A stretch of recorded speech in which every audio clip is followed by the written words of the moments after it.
Welcome to everyone. So we are, I think this is the 14th session of this fundamental text of Indian philosophy. Now, let me make it clear, when we use the word text, what we mean is not just a book, but certain important statements found in different texts or source books of Indian philosophy. And right now, currently, we are dealing with Advaita Vedanta. And today, I am going to discuss something very, very important and vital. It is not just a word, but rather a sound. It is called Om. Most of you must be familiar with this sound Om. So when we use the word Om, what comes to our mind is a particular symbol, a word symbol, a script, part of a script, a curved form. Now you can buy in the markets, in yoga studio markets, you can buy this curved symbol made of sticks, plastics, and some of them with some decorative lights and so on. Om. Now, Om is not the name of a thing or an entity. It is the name of a sound. This is a very important thing to remember. Om is not the letter Om that you normally write. Because the letter Om can be anything in any script, any language. Every language can be used to transcribe this letter Om. It is not universal, but the sound of Om is universal. It's an important thing. The letter of sound, the letter of Om is not universal. It is different from script to script, language to language. But the sound is universal.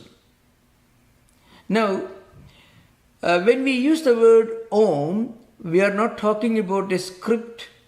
We are not talking about a letter. We are talking about a sound system, which is the mother of all languages, all verbalizations, and as we are going to find out, it is the source of the entire cosmic existence. That's how this particular sound is used in different traditions of spiritual disciplines. Even our yogi can testify, even the yoga studios also, they chant this mantra, Om, you find.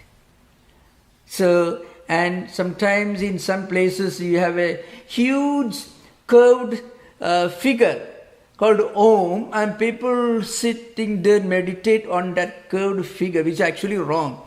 They should meditate on the sound of Om, not the curved figure of the Om. Because the curved figure may be made of wood, plastic, stick, and sometimes with some golden color.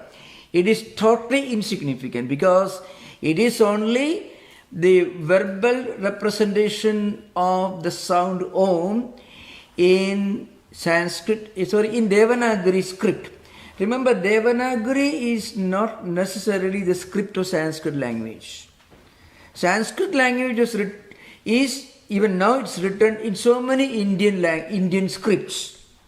Devanagari became the most popular script for Sanskrit books by a coincidence in 19th century when Max Muller edited and published the entire Rigveda Samhita. They have to use a script which will be read by the largest number of Indians. So they have to use Devanagari script, which is a script associated with Hindi, in a distant way Bengali, Marathi, and many of the North Indian languages, which originally is linked to the Brahmi script of ancient times. So remember, when we talk about Om, I want to emphasize, it is not about the curved figure in front of you that you are talking about. We are talking about the sound. So there is a particular term which current in India is called Omkar Upasana. Means in meditating on God using Omkara as a verbal symbol. What they are supposed to do is they have to chant this Om in a elongated style, long. It's called Pluta.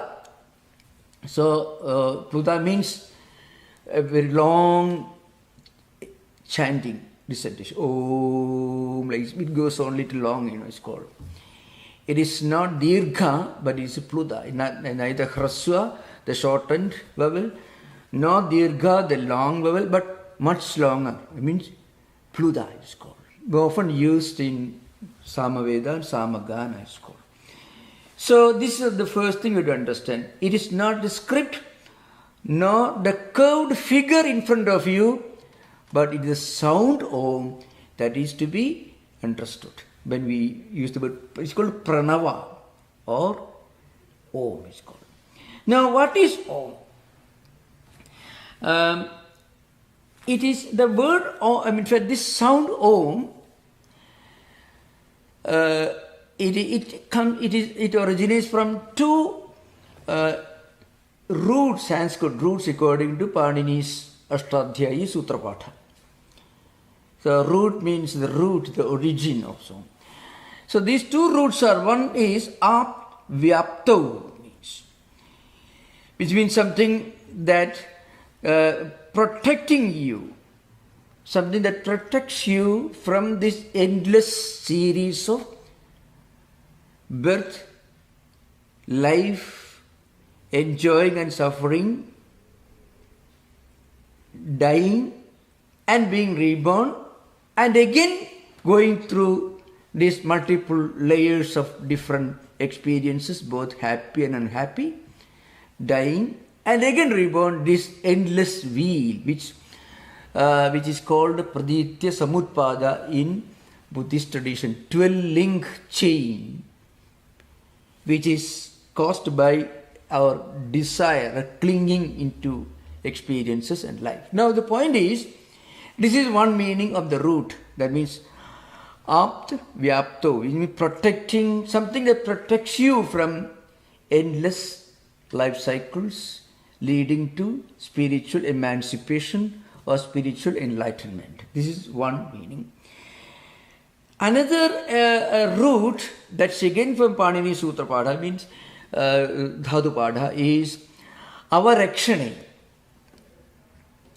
Something that, again, the meaning is essentially the same, something that protects you.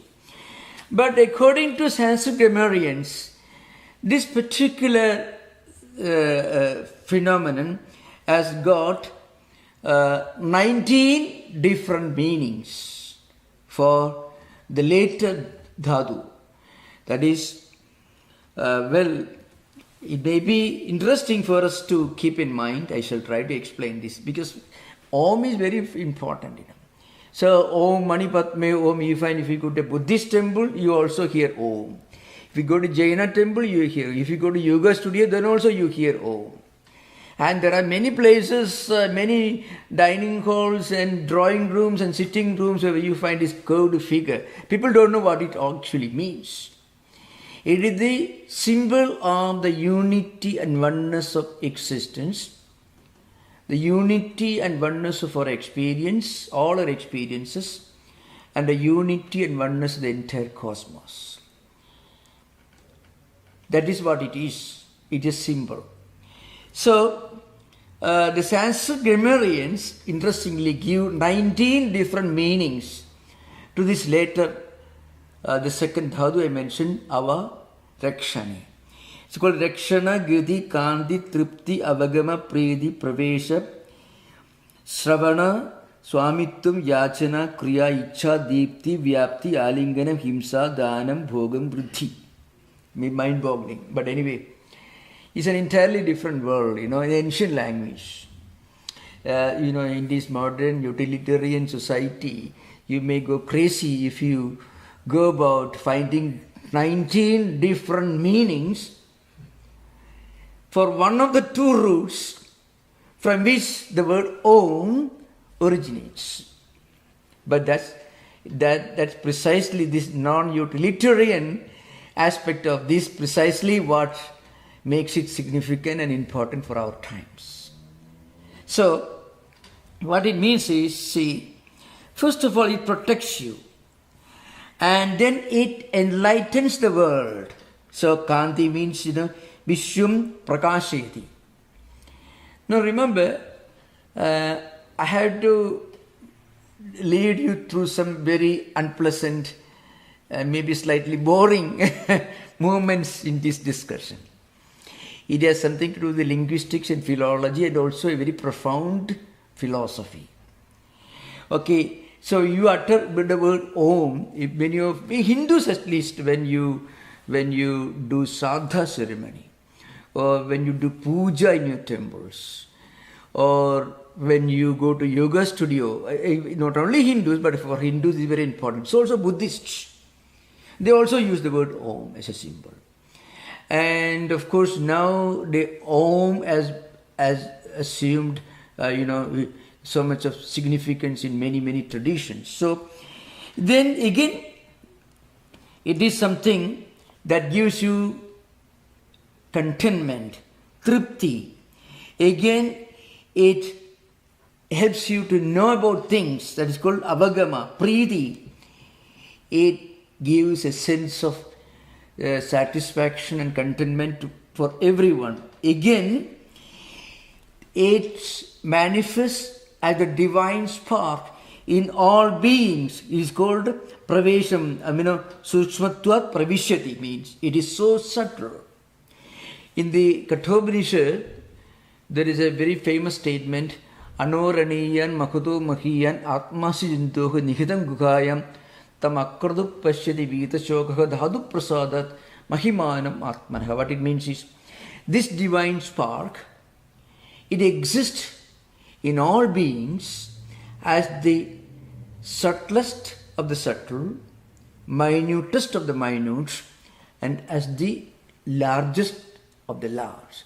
This Atman, it exists in everything. Then again, it understands everything. Swayam Sroitring Sarvam Srunodi. It knows everything, it hears everything. Again, it is the essence of all. And it helps everyone to go about doing their duty. Kriya, samsara chakram chalayati. Again, Ichcha, it itself doesn't have any desire, but it fulfills the prayers of everyone. Deepti, again it is of the nature of effulgence. Vyapti, it is all pervading. Again it is, it joins with everything.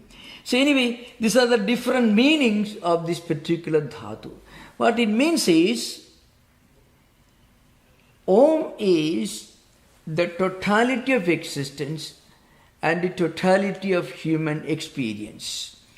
That's why among the grammarians there are different theories. It is coming from the dhatu ava, then through some process including joining of a pratyaya, it's called man pratyaya, and then it's finally it manifests in the form of Kridanta Sutras.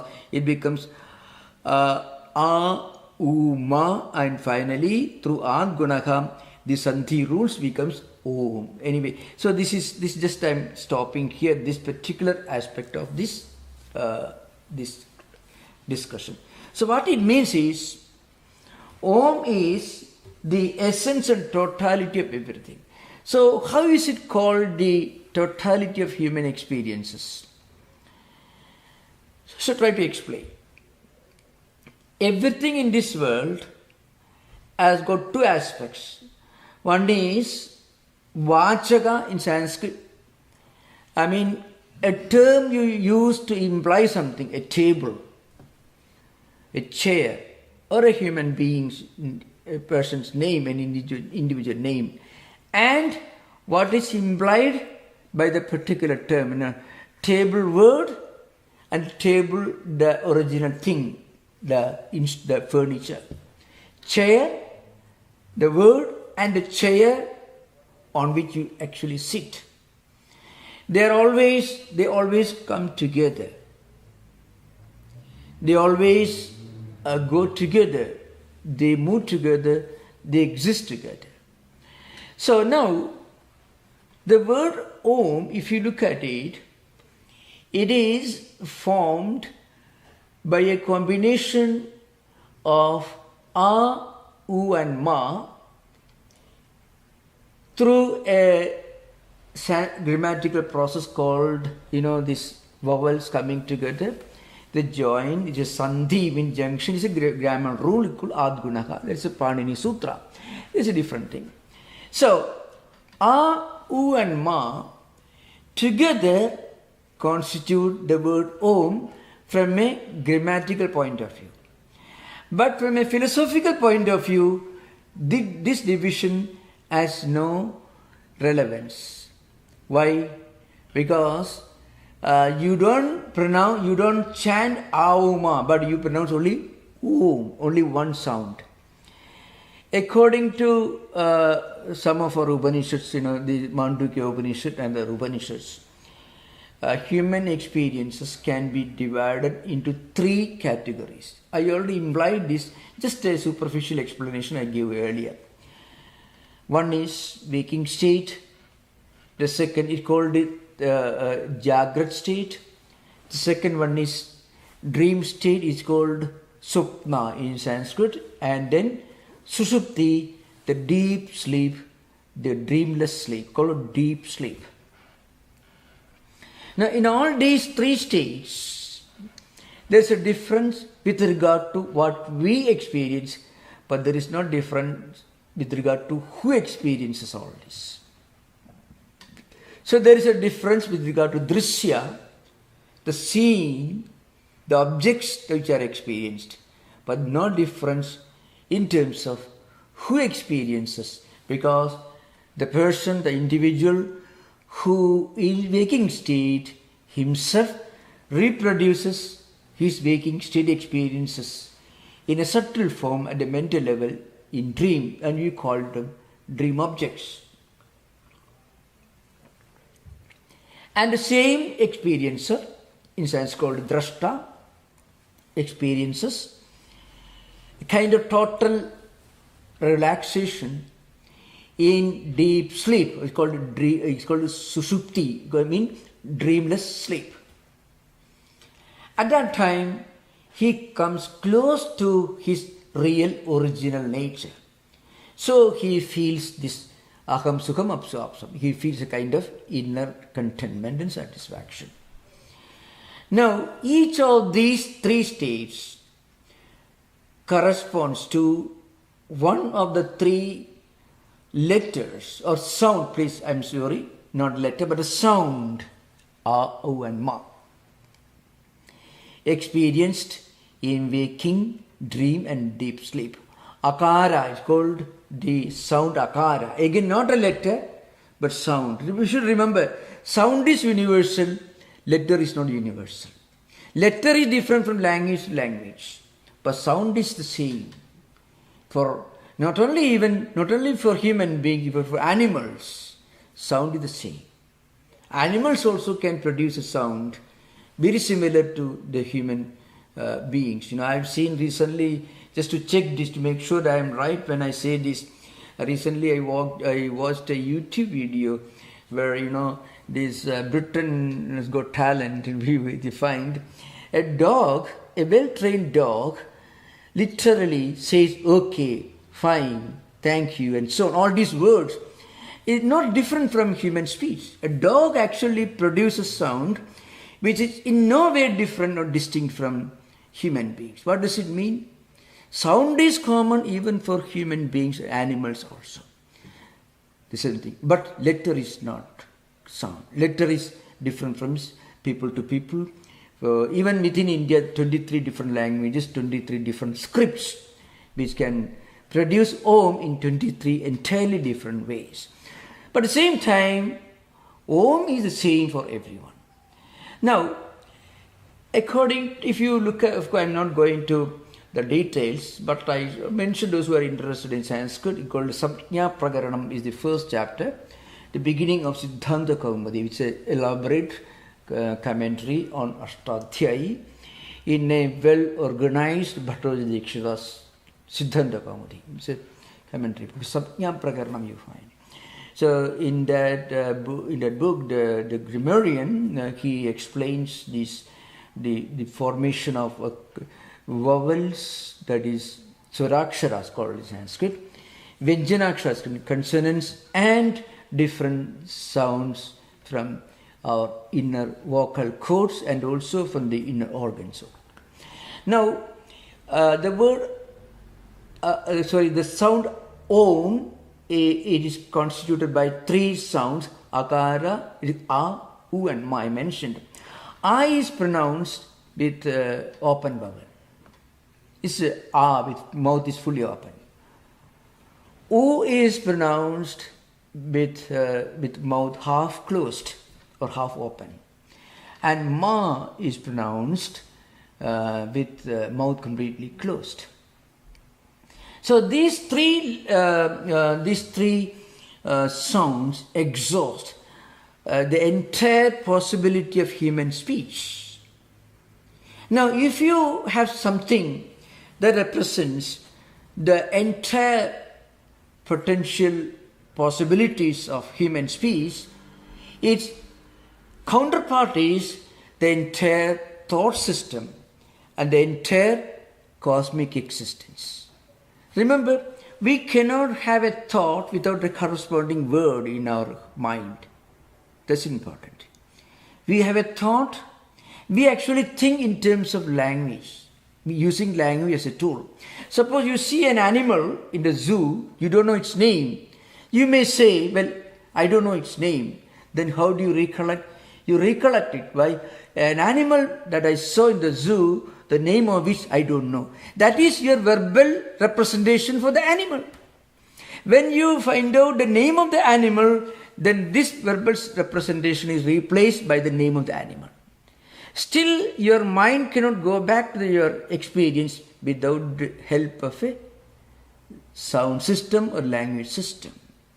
So, if you have got a verbal symbol or a sound symbol like Om, which represents the entire possibility of human speech, you have practically a word symbol, a sound symbol, which is a counterpart, which is equivalent to the entire cosmic existence. So, A is pronounced with open vowel, U with half open, half closed, and Ma with mouth completely closed.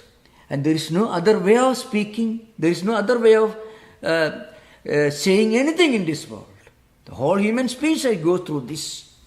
So, Vedanta tells you that Akara represents waking state experiences. Ukara represents dream state experiences. And Makara corresponds to deep sleep or Sushupti state experiences. And do we have any other experience in this world? Your human life actually. People sometimes think that deep sleep is not an experience. But can you ever live without that deep sleep? Human life will be broken to pieces and you'll have to go to a lunatic asylum if you never get deep sleep for some years, for several years. Nervous breakdown, intellectual breakdown, psychological breakdown, what will happen? What it means is, suppose we divide our life, say 24 hours, divided into 3 units. 8 hours the waking state, 8 hours, let us say, some kind of a dreaming experience, and 8 hours waking state experiences. That means you may think that waking state alone is your only life, Dreams and deep sleep are unreal, but remember, suppose you are 99 years old, you cannot say you are only 33 years old. What about the 63 years? Sorry, what are the 33, 66 years? 60, I mean, hypothetically, you cannot say you are only 33 years old. You are 99. So 8 hours you slept every day, 8 hours you dreamed every day, 8 hours you had deep sleep every day. What does it mean? It means all these three experiences constitute the totality of human life. So in this, there is one who remains the same, unchanging, drashta, the perceiver, the seer, the experiencer, the subject, the witness. But the objects, the seeing, they call drishyas, they completely change because there are differences with regard to waking state experiences and dream experiences, and all these are cancelled in deep sleep. Now, okay, let's say, ask the question, where does it come from? Let's ask this question. Where does this Om come from? It comes from silence. And where does it end? In silence. So, silence manifesting in between as waking, dream and deep sleep experiences. And all this going back to silence. The silence represents Turiya. This I mentioned earlier. Turiya is the eternal witness subject, which is present in one respect, in one aspect, in, let's say, dressed in one way in waking state, dressed differently in dream, and again manifesting differently in deep sleep, sushupti, but the same drashta is present in all the three states. This totality of human experience, which is also the totality of existence so far as every human being is concerned. So, that's why there is a mantra, Om iti edut aksharam idam sarvam. You find in the Mandukya Upanishad. Om iti edut aksharam idam sarvam. Idam sarvam Om iti edut aksharam. So, all these manifested objects constituting the entire cosmos, it is nothing but Om. And it is Trikala Adhina and Trikala Atita. Trikala means three states of experiences. Waking, dream and deep sleep. Jagrat, Swapna, Sushupti. Experiences within these three states. But there is something that transcends all the three states, which we cannot name, which is not an empirical experience, which is Turiya. So, Vedanta tells you that Om is nothing but the totality of existence. Totality. If we can have a sound representation of the totality of experience, it is nothing but Om. If we can use Om as a spiritual practice, and this is being experienced by many, if a person really chants the name, this sound Om as a Pluda, again Pluda is long vowel. It should not be too short, it should not be just long, it should be elongated. It is called, so you find it emerges from silence. Again, Om, finally it merges in silence. So, if a person practices this with the understanding that he is identifying himself with the entire cosmos, he feels a kind of inner harmony and joy, because his identity is non-distinction with the entire cosmos. The whole universe brings him an air of harmony, peace and contentment.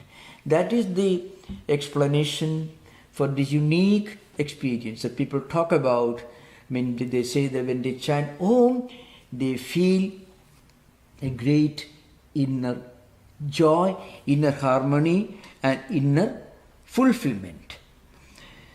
So this is an important thing to remember. Of course, it should be chanted properly.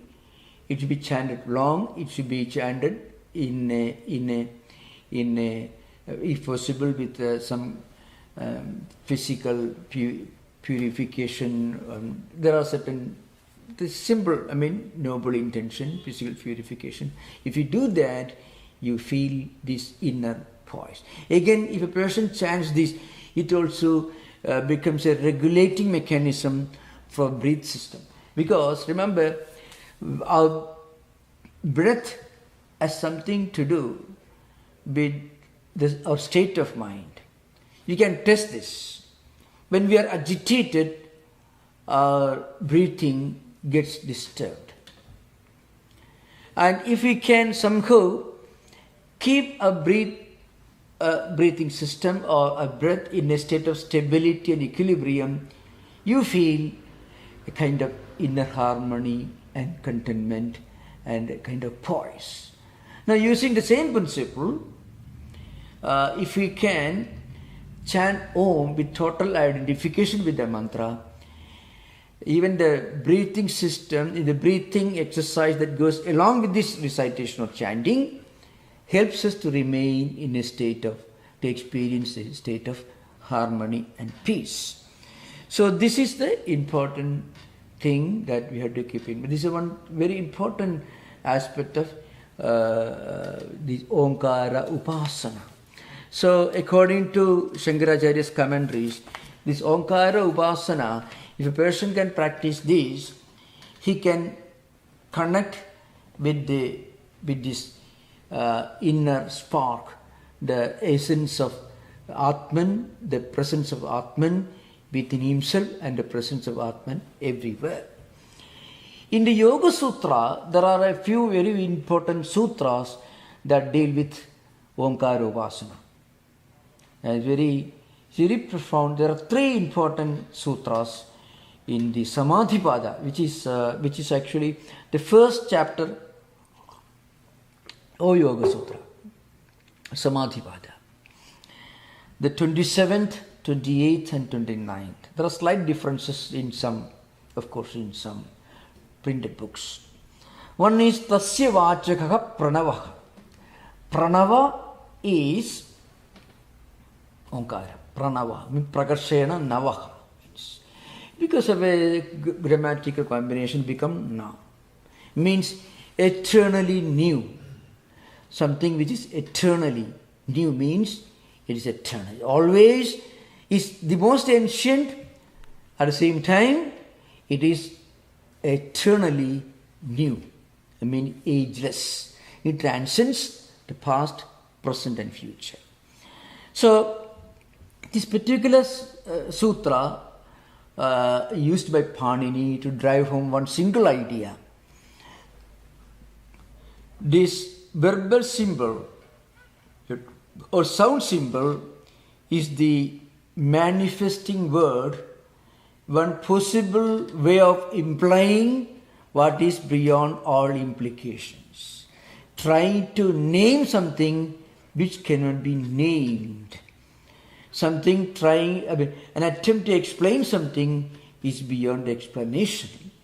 Words cannot explain this, but words can give indirectly an implication of this. So Om is the sound symbol by which we imply the eternal reality. This is one important sutra. The second sutra tells you something about his practice. Tad japaka, tad arthabhavanam. So, by practicing this Omkara and by arthabhavana means concentrating, focusing on the essence and meaning of Omkara. That is the totality of human experience, all human experiences, and the totality of the entire existence in cosmos. With this, if a person practices Omkara Upasana That's called Artha Anusandhana, means you closely follow the meaning, the essence of Omkara. Then what happens? It helps you to experience the presence of the divine within you. That's why when people practice the Omkara, they feel at least some relaxation they feel. Two explanations. One is the breathing system gets automatically regulated when you practice Omkara Japa continuously. That's one thing. Secondly, of course, this is pure physical, mechanical, physiological. And at the philosophical, spiritual level, if you can at the same time focus on the identity of Om with the entire cosmos and its harmony, then you feel and experience this harmony within yourself. So every mantra has got two dimensions. One dimension, the superficial dimension. It has its own usefulness, but it's only a very, very limited usefulness, so to speak. You chant a mantra mechanically. It's called Vachikam, it's called Vaikhari. You hear it and others can hear it. It is certainly useful. At least it can drive away all other sounds from your ears and mind. And also these sounds can create vibrations. Sounds do create vibrations. So even Vaikhari means audible, the what you call the gross dimension of a mantra is called Vaikhari. It's called Vachikam. Even that is good. You can send people very violently, they do bhajan, these mantras. In the streets, hundreds of people, thousands of people, big drums and... well, that's certainly good actually. But it is not the most sublime form of its practice. At least better than shouting something else in its place. After all, you are chanting something that is not inauspicious, that is something auspicious. That certainly has its usefulness. It's called Vaikhari or Vachika. And as you move further, if a person can practice, in the mantra shastram is called Vachikam, Upamshu and Manasam. In yoga tradition, means Vachika means it is audible. You can hear, others can hear. Upamshu, where it is not audible to others. It may be audible to you. Because even when we chant silently, you'll be hearing it mentally. This is an important thing. Hearing doesn't mean that somebody is shouting and you hear it physically. When you actually do mantra with a deep concentration, you can do it in a way that others don't hear. Even if you silently chants or recites a mantra, you'll be hearing it. Hearing doesn't mean the sound waves falling on our ears. For example, suppose you learn music, you must have learned a song or some composition maybe 2 years ago or maybe 1 week ago, and now you practice it mentally, or you try to practice with the help of instruments. Why? Because when you think of the song, you're actually hearing it mentally. When you see it without using your eyes, you can see with your mind. You can even taste with your mind. You are able to remember taste, which you are tasting with your mind. That's why you are going to McDonald's hamburger again. That's an important thing. So also, all the 5 functions of the 5 senses of perception and mind coming together, they have 2 dimensions. One is physical, gross, and other one is subtle, where mind alone is involved. So, Upamshu, that is an advanced form of practicing Omkara Upasana, is not audible to others, but audible to yourself. The third stage is called Manasam, but do it mentally, where there is it automatically happens to you. Same mantra shastra, same japa, tad japaha, tad artha bhavanam. In some other commentators, Vajaspati, Vijnana Bhikshu and others, those who are interested, I have dealt with this Yoga Sutras when I was dealing with Samadhipada. We have a lot of Yoga Sutra lectures on the YouTube and the audio, and also YouTube we can find. I have dealt with the subject more elaborately elsewhere. So the same Omkara Upasana, how it really works in our life, has got another dimension. It is again more or less the same. It means para, pasyanti, madhyama, vaikhari. 4 levels of practicing Omkara Upasana. One is loud. You hear, others hear, vaikhari. Second one is madhyama, where others are not able to hear, but you recite it, we can hear it. The third one is pasyanti, where it is subtle. And para means where you become identified with the essence of the mantra. I mean artha, means mantra artha, it's called.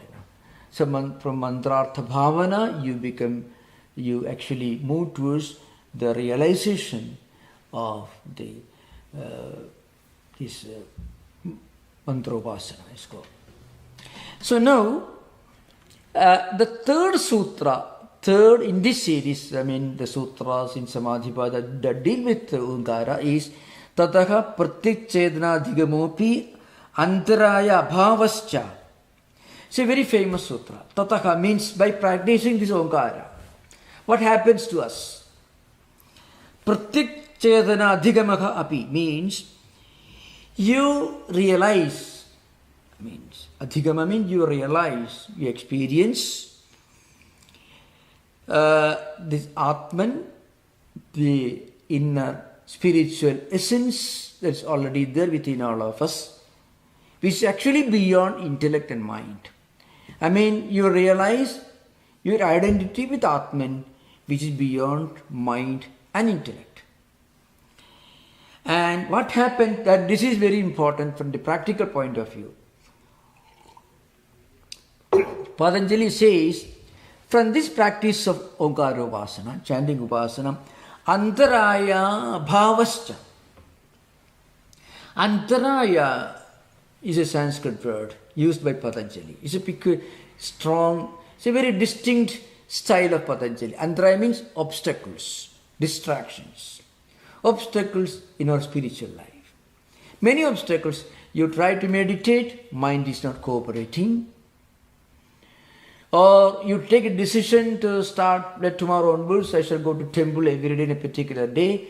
That time comes, you feel, oh, day after tomorrow I will begin. Postponement, excuse.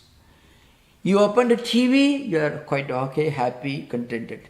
You go and meditate in a shrine, mind suddenly revolts. So, or maybe it could be physical illness, some wrong associations, people who tell you meditation all absolute rubbish, don't care for that. These are different obstacles. These are called antarayas. Abhavascha. So if you practice this Omkara, this chanting of this Omkara, it creates an air of harmony within our system, within our mind, and then what happens?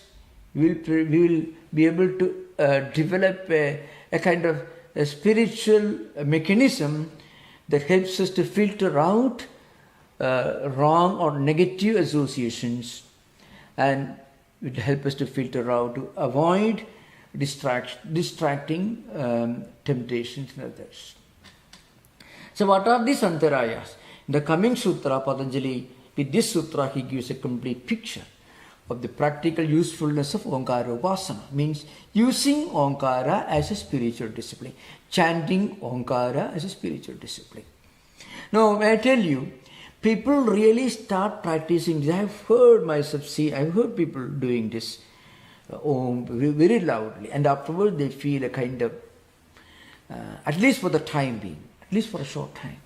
Depends upon the intensity, our own seriousness, our own sincerity, our own integrity, and to what extent we are trained properly to chant with total identification, the meaning of Omkara. But some result will be always there. At least everyone can feel some kind of at least a temporary feeling of harmony, peace, and kind of fulfillment, freedom from some distractions, at least for some time. Certainly better than taking pills and medicines and forgetting, running away from terrible problems, which only we are postponing problems by taking drinks and drugs, which will come back again with greater power and greater trouble. Now, Patanjali, in the next sutra, he discusses these obstacles. The sutra is Vyadhi, Sthana, Pramada, Alasya, Aviradi, Bhranti Darshana, Alabdha Bhumigatvam, Anavasthitattvani, Chitta Vikshepaha, Te Antarayaha. This is an important sutra, which gives a list of 9 obstacles and obstructions that stand in the way of one spiritual practice. And a practice of Omkara Upasana, please remember Omkara Upasana. Upasana means consistent, dedicated practice of some spiritual discipline continuously. That is Upasana. Omkara means chanting Omkara and making it turning that into a spiritual discipline, spiritual practice. So, some of these problems that normally torment any spiritual seeker can be removed or avoided by practicing Omkara Upasana. Our mind can be tuned and maybe lifted to a higher level of spiritual preparedness for higher disciplines, prayer and meditation and all that. So at least instead of going to for meditation straight away, practicing Omkara Upasana will lift the mind away from the ground level of sensory enjoyments and pleasures and take it to a higher level where mind will cooperate when we try to meditate. So one is Vyadhi, means disease, physical disease.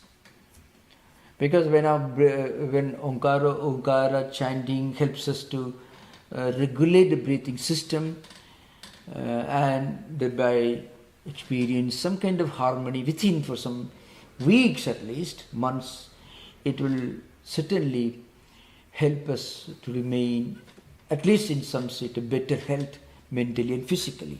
Vyadhi means disease. It's one obstruction. Sthana is a mental laziness. I mean, physically you're okay, but some kind of a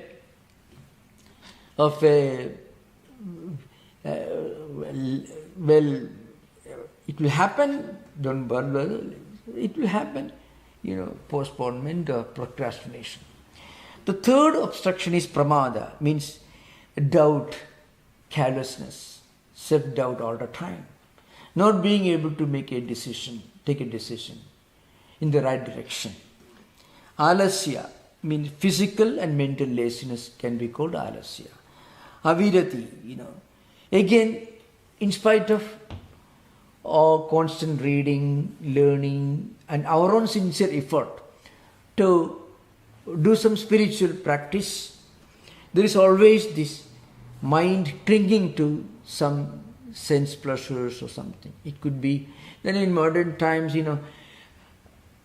with a click of the button, the computer or iPhone modern times, you can transform your life for the better or for the worse. Just a matter of, because you can create your own world right in front of you without going anywhere. And you can be part of that terrible world, or maybe a good thing. You can also create some wonderful things on the screen with a click of the button, or you can also create something terrible. So, some kind of, and this clinging, in spite of our best efforts, we are not able to do what we sincerely want, that state of helplessness. That is avirati. Bhranti darshana, false perception. This is very common perception. People who practice pranayama, people who continuously practice the kumbhaka, means retention. And the kumbhaka means keeping breath within for a long time and keeping the breath out, bahikumbhaka, retention of the breath outside or inside, which actually agitates the body, it generates heat, excites and overactivates the nervous system. All these can produce a negative impact on mind and thoughts and emotions and feelings. So that's called Bhranti Darsana. Actually, many of the delusions, the triple delusions which are common, delusions of grandeur, you think you have become a big yogi. I have seen many people, not long ago, even very close to our own times, people who practice some little and then suddenly feel they have gone to some place, somebody from some other planets have come to have a meeting with them. All this very common.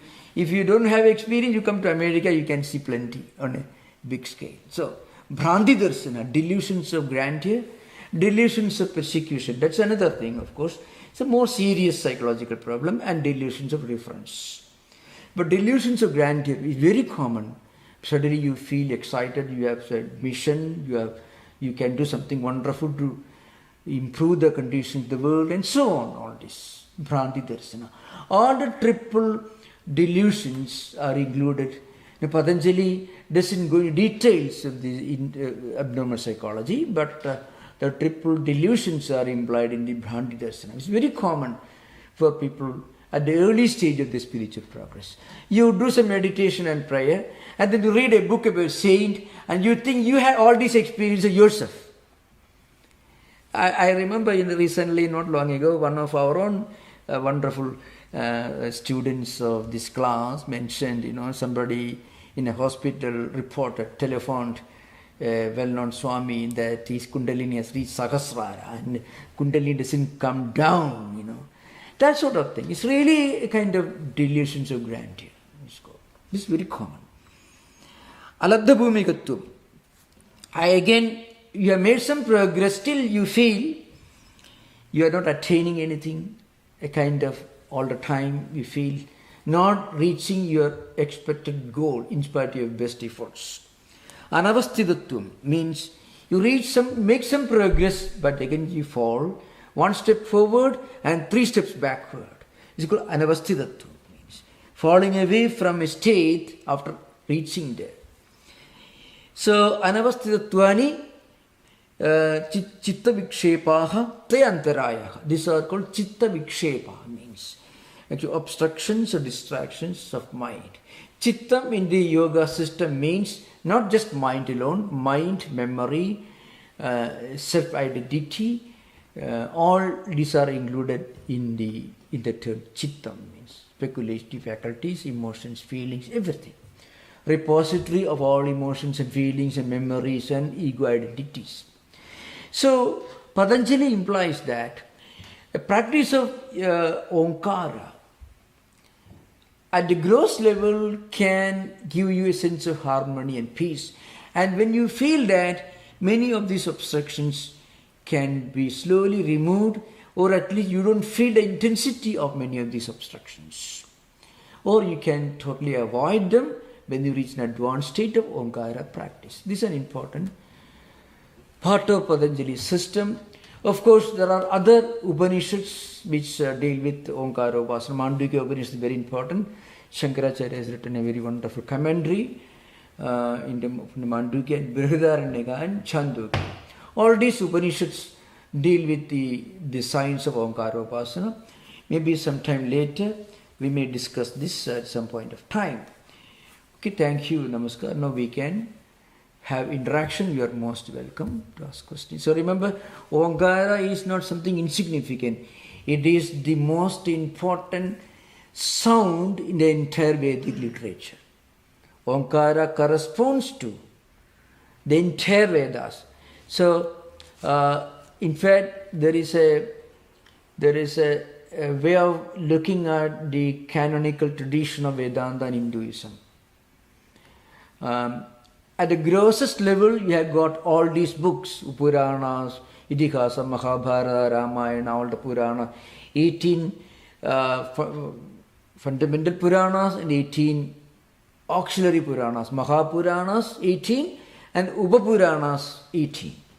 And other Itihasas, Ramayana, Vedas and so on. And Vedas are the essence of all this. Okay. Upanishads constitute the essence of all Vedas. Gayatri constitutes the essence of all Upanishads. Omkara, which is chanted at the beginning of Gayatri, constitutes the essence of Gayatri.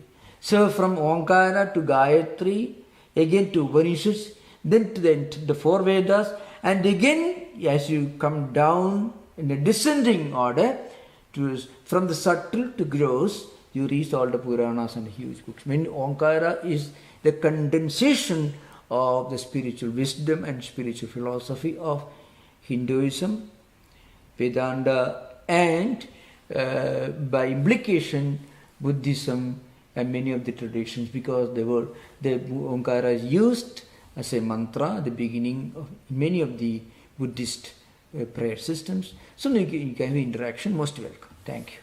Did the exponents of various philosophies like Advaita, Advaita, Advaita experience different truths due to which they spoke differently? I'm reading it verbatim. Did they experience different truths due to which they spoke differently? I'm not sure whether or not they spoke differently because of their philosophies or the reverse. Perhaps the question is the reverse. Yeah. So there are two approaches to this question. One, from a logical perspective, there's a gradual evolution and ascent from many to one, from without within. There's a gradual evolution from many to one, from without within, from gross to subtle.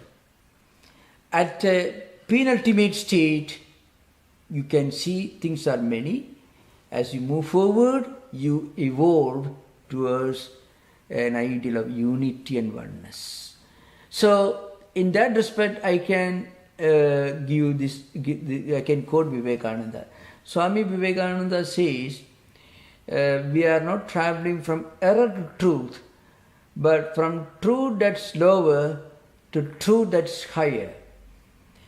So, again we are evolving from Dvaita through Visishta Advaita towards Advaita. So this is the natural evolution of our spiritual journey for any person. Now, this is one approach, and this is the simplest possible answer. The other point is, in Indian tradition, there are many sampradayas, several dispensations.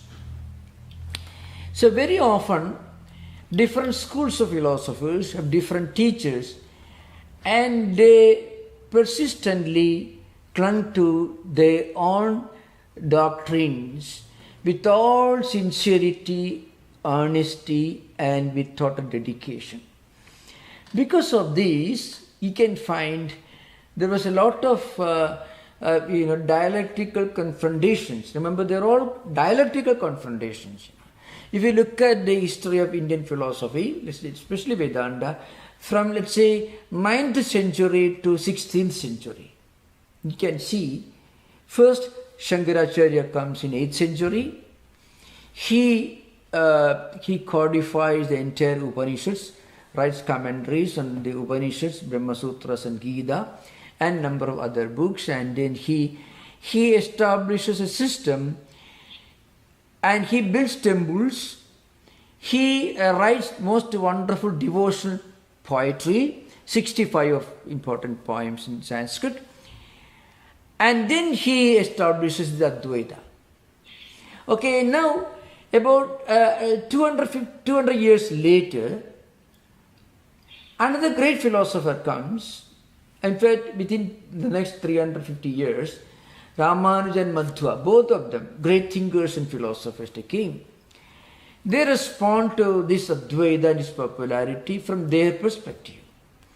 Because what happened during these 300 years, 350 years, the devotional element of Advaita took a backseat or was neglected or was not emphasized. Instead, the idealistic aspect of Advaita was overemphasized by many of Shankaracharya's followers, beginning with Sureshwara, Padmapada, and then Prakashatmayadi and others. In response to this, from another perspective, the great Ramanuja comes and he projects the importance of devotion. It is absolutely necessary for those times because Advaita, not Shankara, but Shankaracharya's followers, not his disciples, but the next generation of 2-3 generations of philosophers, they moved far away from Shankaracharya's integral Advaita. Rather, they overemphasized the idealistic aspect of Advaita, completely forgetting or ignoring Shankaracharya's contribution to devotion philosophy. So Ramanuja and Madhvacharya, these two great thinkers and philosophers emerged. So Advaita and Visishtadvaita. And then continuously you can see a dialectical confrontation, mostly between Dvaitins and Advaitins.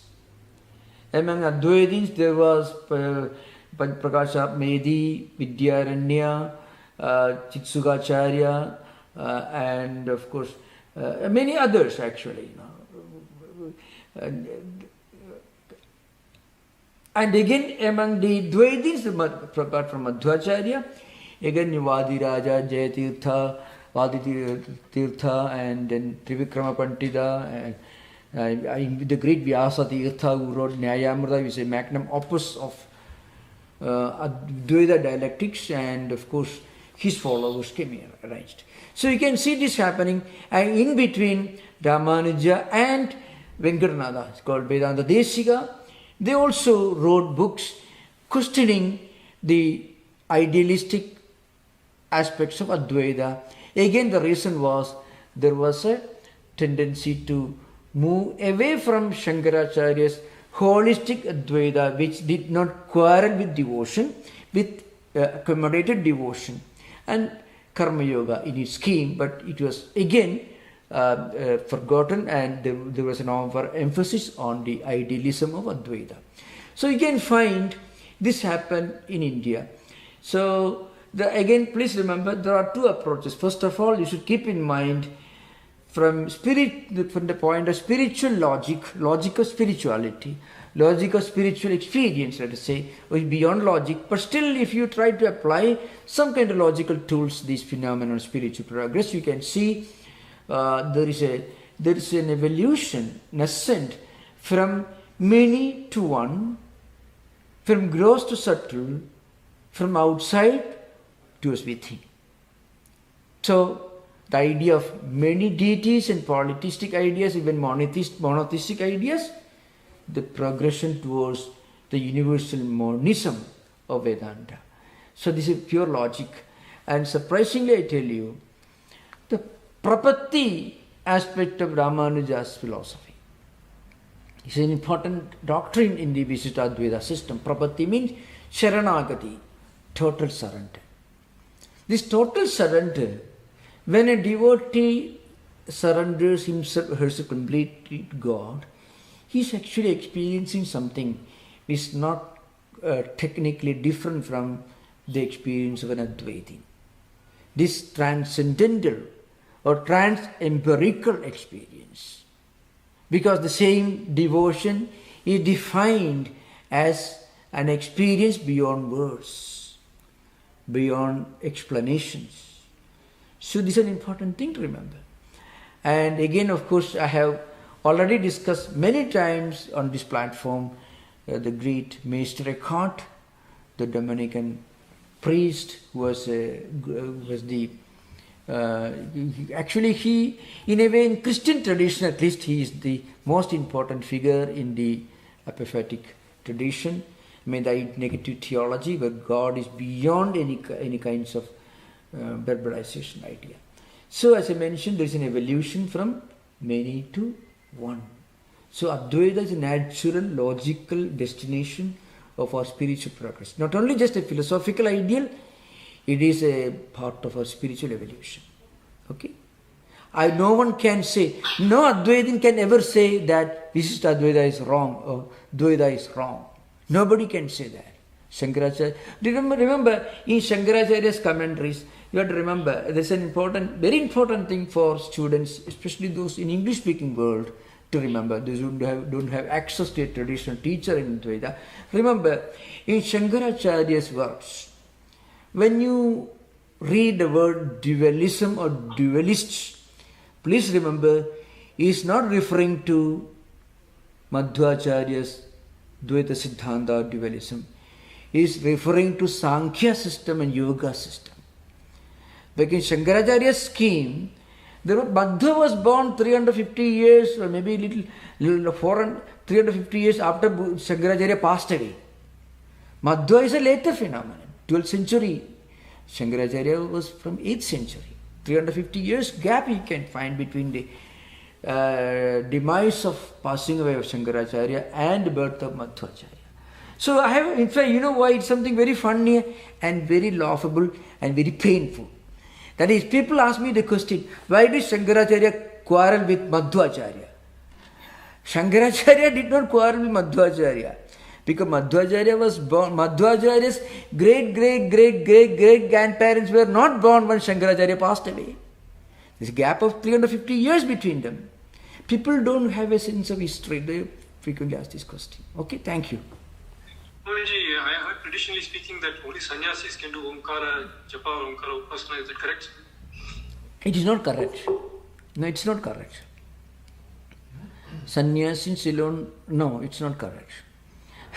You find in the Brihadaranyaka Upanishad, some of the great teachers who were teaching the highest Vedanta, including Omkara, were kings and emperor Ashwapati, Panchala king, Janaka, who was a king of Mithila, in today's Bihar. Many of them, and again, so remember, many of the rishis, sages in the Upanishad tradition were householders or retired hermits. Uddalaka was teaching his son. Tattvamasi was taught to Shvedaketu by Uddalaka, father teaching his son. And again Janaka was a king, not as a monk. Yajnavalkya took to monasticism only much later. He was a great teacher, the philosopher. And he was a married man. One of the most profound discussions in the Brihadaranyaka Upanishad is the Yajnavalkya Gargi Samvada. Yajnavalkya Maitreyi Samvada. Yajnavalkya and Maitreyi. Maitreyi was Yajnavalkya's wife. It is all about Amrutatva Siddhi, means immortality. The great teaching of immortality was taught by Yajnavalkya to his wife. It's a discussion happening in an household, remember. It's a very important thing to remember. Many of the great teachers of the Upanishadic times were, not all of course, were either householders or retired householders. Great teachers living in hermitages in the forest. Some of them, like Sanat Kumara was a monk, Narada was one, like that. But there were many others who were not monks, remember. It's a very important thing to remember. Thank you. My question has to do with the sources that I'm familiar with where Om is discussed. I've done a little bit of study of Om, and I know that it's talked about in the Bhagavad Gita, in Patanjali's Yoga Sutras, in the Upanishads, and specifically it's discussed in detail in the Manduka Upanishad. And one of the statements that the Manduka,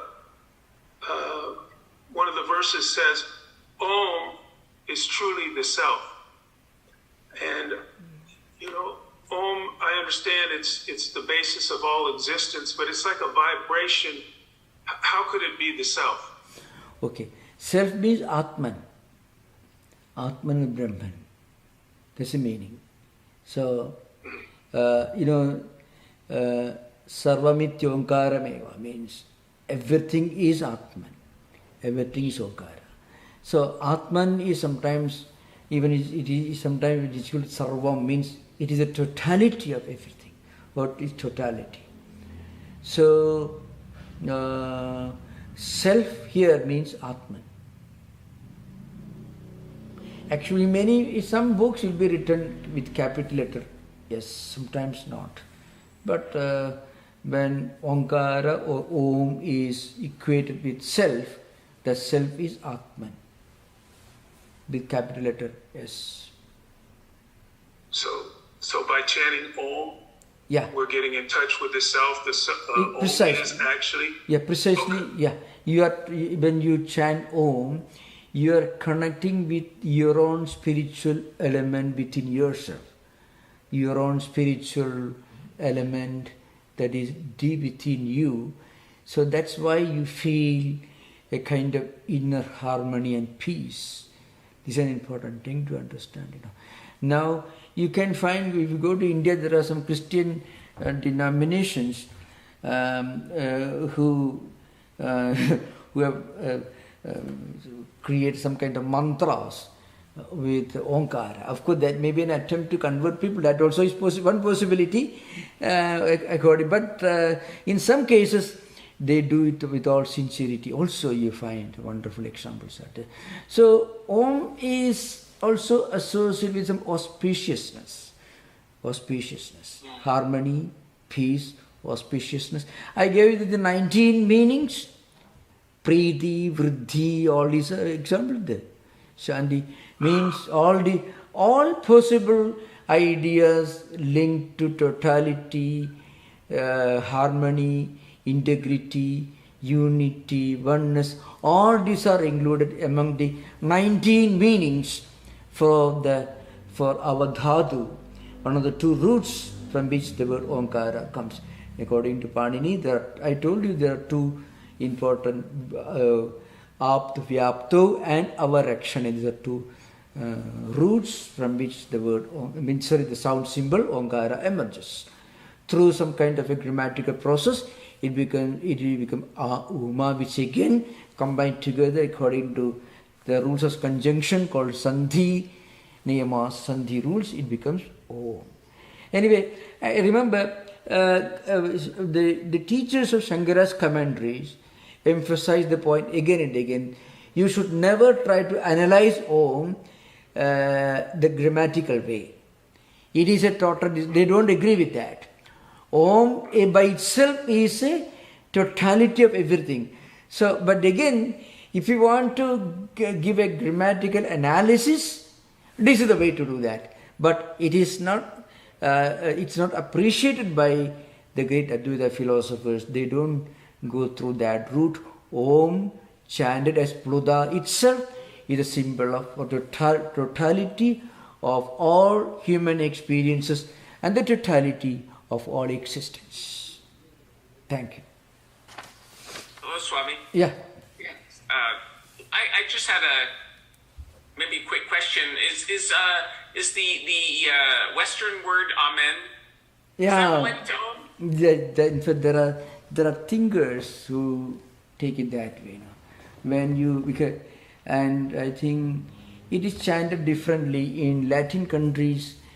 In the more conservative Christian churches, they chant with a long elongated vowel, so it comes very close to Om.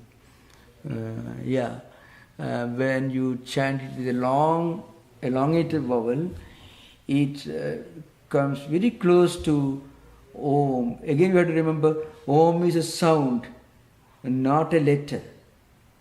So we have to look at, if a person who is practicing Omkar Upasana, Omkara chanting as a discipline, he should focus on the sound and not on the curved thing that is sitting in front of you. that Omkara that figure, it's made of wood or plastic, whatever. That's not what the implication. The sound, because that sound is universal. So in that respect, if you think, maybe, when you do it in a elongated chanting, it can very closely resemble Om. This is what I feel about it. Okay, thank you. Is there any historical evidence that perhaps the early Christians, who came to India, found that, or there's no real? After all, I think it's not an Indian language. It is Aramaic. Is it Aramaic language, or I don't know what word it is. But the word. Yes. It could be Aramaic. I don't know. That some of you can tell me what language it is from. Yeah. Mm-hmm. Yeah. Okay. Thank you so much. Thank you. Maharaj in Hebrew, it's pronounced Omein. Omein. Omein. So it's very close to. So Bobby says it's a Hebrew. So it's something very close to Om. Yeah. Very close. Yeah, very close. Yeah. So maybe they discovered it on their own. I mean, it's a universal sound. So maybe there was some holy Hebrews or something who discovered it. When it chanted as a long vowel, it certainly comes very close to Om. Om is also sometimes referred as Pranavanadam and Adi Pranavanadam. And I heard that one of the poets in Telugu saying this is the vibration that started at the very beginning of the creation of this cycle, Kalpa. The Creation follows that, and after that everything evolves and the human beings become, when humans evolve, and after that the actual sound Om comes from that vibration. Is there any scriptural reference for this, or is it just imagination or guess? Om, because of, I mentioned earlier, if you analyze it from a grammatical point of view, it includes these three sounds, A, Au and Ma, which exhaust all possible verbalizations, all possible speech systems. So, in that respect, it is the totality of everything in this world. But from Om, the whole world came into existence. It could be, there may be such ideas in many other later books and Puranas, but not in the mainstream fundamental literature. When you talk about Om, you have to go to Mandukya Upanishad, Yoga Sutras, and of course Brihadaranyaka and Chandogya and certain Upanishads, which constitute the basis, the original scriptures. From these, some Pauranikas and other writers have taken ideas, and there are many. There are scholars who have written commentaries on Gayatri Mantra, because Gayatri Mantra begins with Om. So in that they also give a different interpretation, closely similar to what you said just now. But I have not come across anything like that. Yeah. Swami, thank you for the lecture. So I have a more utilitarian question. Yeah. It's of course, great to learn about the metaphysical aspects here, but from a practical standpoint, in my experience, I could relate to some of the things that you mentioned, like feeling a sense of peace for the short time being that I've tried chanting Om. Yeah. But that's a similar experience that I've had when I've tried to focus on my breath, for example. Right? And I'm not necessarily going into the aspects of the whys of one may have experienced it, but from a practical standpoint, there are also content on the internet that says chant for 108 times, and then there are videos that are including on YouTube that talk about a certain number. Is there any relevance to that, or is it just to prolong it beyond, say, just one time? Thank you, Swami. And there are certain numbers in Hindu tradition which are considered to be auspicious, like 108, 101 and so on. So maybe if you can practice such an auspicious number of times, it may be beneficial. That could be the basis of this belief. There is always a risk of our slipping towards something which may not be part of the fundamental text of Indian philosophy, which is actually the subject title of our lectures, you know. There are many belief systems, many practices in many cults and many organizations. They say 13 is a good number, 11 is a good number, 5 and 7. That will take us in an entirely different direction. So I was trying to focus on this. 108 is considered to be a very auspicious number in Hindu tradition, because 108 is the number of Upanishads mentioned in the Muttiga Upanishad, the number of Upanishads.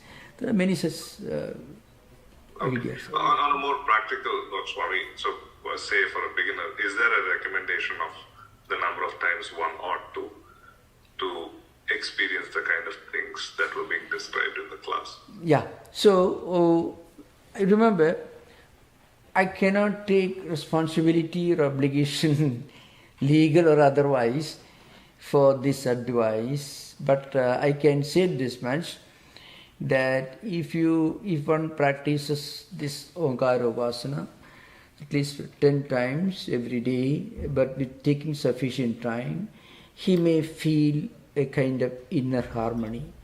That is true. But as a prelude to that, it may be more effective if you take a bath, if a person practices some internal, external purifications or something. Then if you chant this 10 times, not in a hurry, but taking enough time, because it should be prolonged chanting, not a quick practicing 10 times, then it can be effective. That's true. Okay, 10 times. One should not go beyond that. Okay, thank you. Om Shanti Shanti Shanti Harihi Om Tat Sat Sri Ramakrishna Arpanamastu.